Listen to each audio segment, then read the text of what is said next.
Hello student, তোমরা যারা ক্যালকাটা ইউনিভার্সিটির আন্ডারে থার্ড সেমিস্টারের ছাত্রছাত্রী আছো এবং তোমাদের ইতিহাস সাবজেক্টটা এমডিসি কোর্সের CC3 পেপার হিসাবে আছে, তোমাদের জন্য আজকের ক্লাসটা খুবই গুরুত্বপূর্ণ। আজকের ক্লাসে তোমাদের 100% কমনযোগ্য লাস্ট মিনিট সাজেশন নিয়ে আলোচনা করব। তবে তার আগে তোমাদের অনার্সের কোয়েশ্চেন পেপারটা দেখাবো, কারণ তোমরা CC3 যে পেপারটা পরীক্ষা দিতে চলেছো, তোমাদের যা সিলেবাস আছে অনার্সের যেটা পরীক্ষা হয়েছে DSCC3, এই পেপারের সিলেবাস কিন্তু সেম। তোমাদের যে সিলেবাসে তোমরা পড়াশোনা করছো অনার্সও সেই সিলেবাসে, কিন্তু অনার্সের স্টুডেন্টরাও সেই সিলেবাসে অলরেডি পরীক্ষা দিয়ে দিয়েছে। তাদের কি কোয়েশ্চেন পেপার এসেছে তোমরা দেখে নাও, তারপরে তোমাদের জন্য যেগুলো মোস্ট ইম্পর্টেন্ট প্রশ্ন বলে দেবো। তাহলে তোমরা প্রথমে অনার্সের কোয়েশ্চেন পেপারটা দেখো। প্রথমে তোমরা অনার্সের কোয়েশ্চেন পেপারটা দেখে নাও। দেখো এখানে 5 নম্বরের প্রশ্ন যেগুলো দেওয়া হয়েছিল, দেখো প্রাচীন ভারতের দাস ব্যবস্থার প্রচলন নিয়ে মেগাস্থিনিসের বক্তব্য কি যথার্থ ছিল। পরের প্রশ্ন আছে প্রাচীন ভারতের ইতিহাস রচনায় কৌটিল্যের অর্থশাস্ত্রের গুরুত্ব। নেক্সট, রমিলা থাপর মৌর্য প্রশাসনিক ব্যবস্থাকে কি কি স্তরে বিভক্ত করেছেন। নেক্সট, প্রাচীন ভারতের বর্ণ ও জাতি কি দুটি পৃথক ব্যবস্থা ছিল। নেক্সট, শক ক্ষত্রপ রুদ্রদামনের শাসনকালে শক সাতবাহন সংঘর্ষের বিবরণ দাও। নেক্সট, অগ্রহার ব্যবস্থার ওপর একটা টিকা। এগুলো হচ্ছে 5 নম্বরে দেওয়া হয়েছিল অনার্সের DSCC3 পেপারে, যেটা যে সিলেবাসটায় তোমরা পরীক্ষা দিতে চলেছো সেই একই সিলেবাসে।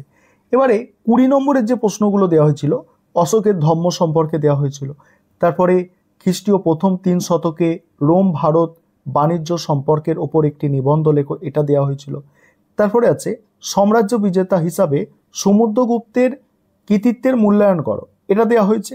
পরের প্রশ্ন হচ্ছে প্রাচীন ভারতের বিজ্ঞান ও চিকিৎসা শাস্ত্রের উৎপত্তি ও অগ্রগতির বিবরণ দাও, এটা গান্ধার ও মথুরা শিল্পশৈলীর বৈশিষ্ট্যগুলি আলোচনা করো, এটা এবং ধর্মশাস্ত্র অনুযায়ী প্রাচীন ভারতে নারীর সম্পত্তির অধিকার ও বিবাহ ব্যবস্থার একটি চিত্র দাও, এটা।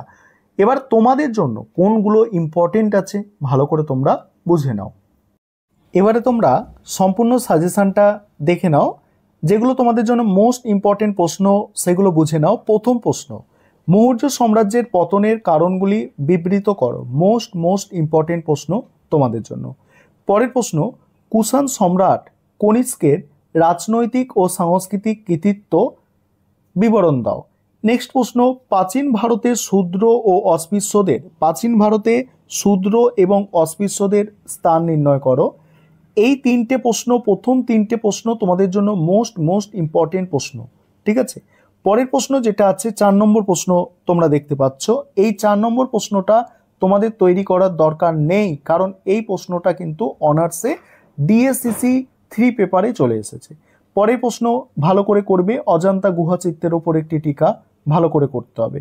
তারপরের প্রশ্ন দেখো, গুপ্ত যুগকে ভিত্তিভূমি বলে কেন চিহ্নিত করা হয়, এই প্রশ্নটা এই 6 নম্বর দাগের প্রশ্ন, এবং এখানে দেখো 11 দাগের প্রশ্ন। প্রশ্নের উত্তর কিন্তু সেম হবে, ঠিক আছে। যে গুপ্ত যুগকে কেন সুবর্ণ যুগ বলা হয় বা গুপ্ত যুগকে সুবর্ণ যুগ বলা যুক্তিসঙ্গত কিনা, এই দুটো প্রশ্নের উত্তর কিন্তু সেম হবে। এই প্রশ্নটা তোমাদের জন্য মোস্ট ইম্পর্টেন্ট প্রশ্ন।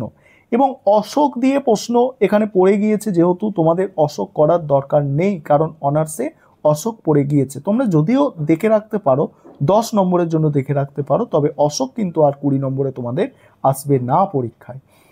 পরের প্রশ্ন যেটা, দ্বিতীয় চন্দ্রগুপ্তের কার্যাবলী দেখে রাখতে পারো। নেক্সট, তোমরা এই প্রশ্নটাও দেখে রাখতে পারো, ভারতের সামন্ততন্ত্রের উত্থানের প্রেক্ষাপট, এটা একটু দেখে রাখতে পারো। গৌতমীর পুত্র সাতকর্ণীটা 10 এবং তোমরা 5 নম্বরের জন্য একটু তৈরি করে রাখতে পারো।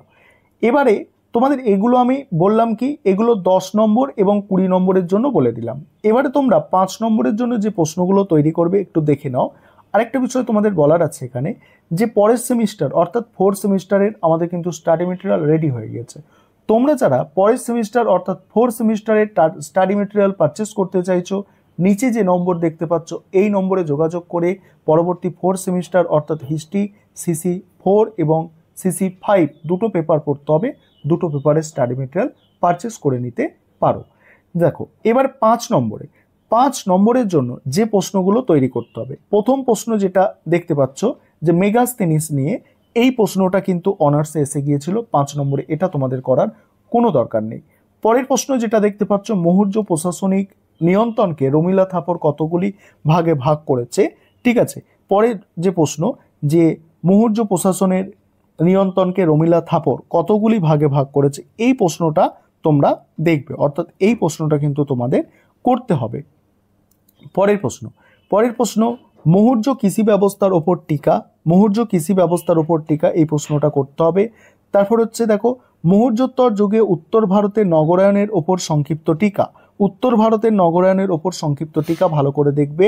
নেক্সট আছে রুদ্রদামনের শাসনকালের শক সাতবাহন সংঘর্ষের বর্ণনা দাও, এই যে প্রশ্নটা আছে রুদ্রদামনের শাসনকালে শক সাতবাহন সংঘর্ষ, এই প্রশ্নটা তোমাদের করার দরকার নেই, কারণ এই প্রশ্নটা কিন্তু অনার্সে পড়ে গিয়েছে। পরের প্রশ্ন গান্ধার, ঠিক আছে, গান্ধারের ওপর সংক্ষিপ্ত টিকা বা গান্ধার শিল্প ভালো করে দেখবে তোমরা। পরের প্রশ্ন হচ্ছে গুপ্ত শাসনের প্রাক্কালে উত্তর ভারতের রাজনৈতিক অবস্থা, ঠিক আছে, উত্তর ভারতের রাজনৈতিক অবস্থা এটা ভালো করে দেখতে হবে। গুপ্ত যুগে নারীদের স্থান নির্ণয় করো, ভালো করে দেখবে। এবং তারপরে আছে গৌতমীর পুত্র সাতকর্ণীর কৃতিত্ব 5 নম্বরে দেখবে, সঙ্গম সাহিত্য 5 নম্বরে, অগ্রহার ব্যবস্থা সম্পর্কে টিকা 5 নম্বরে। এই হচ্ছে তোমাদের লাস্ট মিনিট সাজেশন। এগুলো তোমরা যত তাড়াতাড়ি পারো রেডি করে নাও, আর পরীক্ষার কিন্তু কয়েকদিন বাকি আছে, খুব ভালো করে তোমরা এই প্রশ্নগুলো রেডি করো।